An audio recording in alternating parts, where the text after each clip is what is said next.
Hi there, my name is Joanna, and today we're going to be talking about scenario number 3 for the program assessment. So, this whole scenario really revolves around the rubrics tool. And the way we can get to the rubrics tool is navigating to the course and where we can find the rubrics tool in the navigation bar.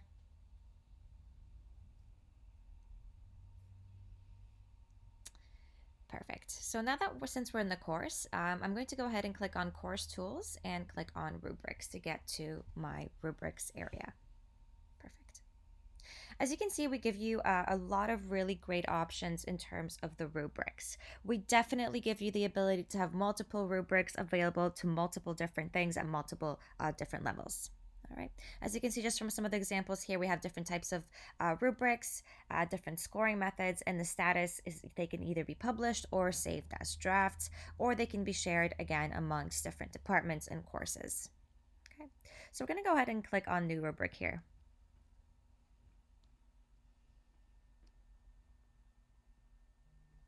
All right. This specific rubric, we're just going to leave untitled, but we're going to go through some of the different criteria and all the different options available within the specific rubric. Okay. Since we're going to be creating a rubric that is going to be used at the course level for instructors to assess each submission, we can go ahead and start populating the rubric with different criteria, different levels, the points, and what those specific criteria mean. As you can see, as soon as you select a box, you do get access to our nice HTML editor that allows you to drop in content, whether it's written text or perhaps we want to insert something from our computer, perhaps some images or even audio files or videos as well.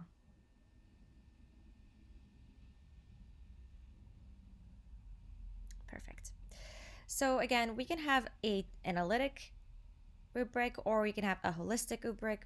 We can definitely change between the 2 points. It's absolutely no problem. There are different score points available as well, where we can have custom points or no score at all, where we want to just have a rubric more of a guideline.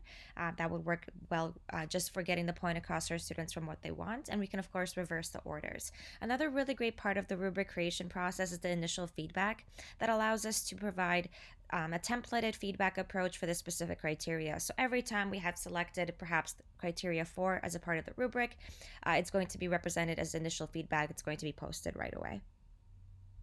Okay, perfect. So just scrolling down to the bottom again, it's very easy to add different criteria.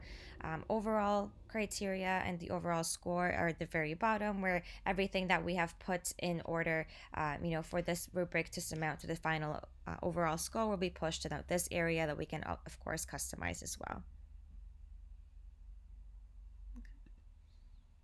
So these rubrics again can be shared. They can be put through a blind review process. It really depends on just who we give access to these specific courses. It would be great to just store them in the learning repository as well. We're going to talk a little bit about the learning repository at this point, which we just reference as the LOR for the rest of the video. So I'm going to go ahead and select the LOR, and we're going to talk about how we can actually add and search and manage our learning repository. The learning repository can be thought of as a nice little filing cabinet where we can store all of our different course components, whether it's content, whether it's rubrics, whether it's even links to publisher content or things external to the platform. We can accommodate that here. Again, we can search for artifacts or content within our repository already. But for the sake of our rubrics here, I'm going to continue to publish. And this is where we'd be able to add packages, whether the SCORM or content items, or we can link things specifically from our courses right into the learning repository that we can search for within our course. Okay. Perfect. So that is it for our use case 3 program assessments. Again, we do create the rubrics. We can make those available at the course level. They can be shared across, absolutely no problem.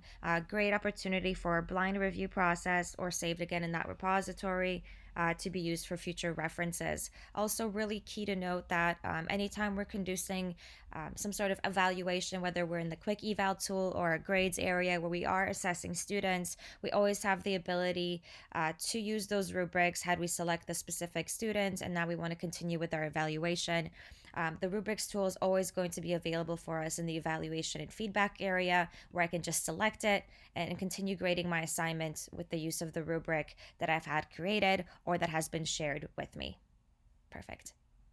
Again, so if there's any questions, feel free to escalate those to your D2L rep.